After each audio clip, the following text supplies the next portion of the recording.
एक minute.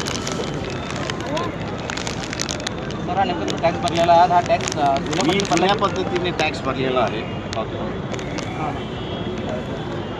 Phone साहेबाचा phone कुठे आहे? जुन्या पद्धतीने असणारा टॅक्स हा भरलेला आहे आणि तो त्यांनी स्वीकारलेला आहे. मी जनतेला असणारा आवाहन करतो की त्यांनी असणारा जुना टॅक्स निश्चितपणे भरावा. वाढीव टॅक्स त्यांनी अजिबात त्या ठिकाणी भरू नये.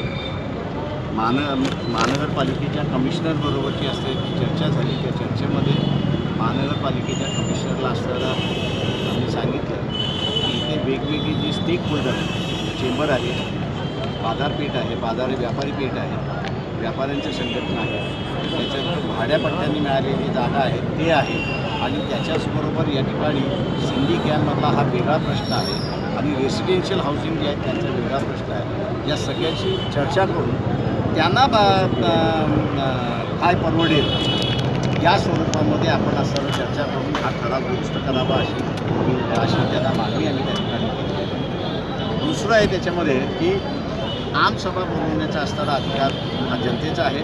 तो जनता तो आमसभा अधिकार वापरेल असं मी त्या ठिकाणी नमूद करतो.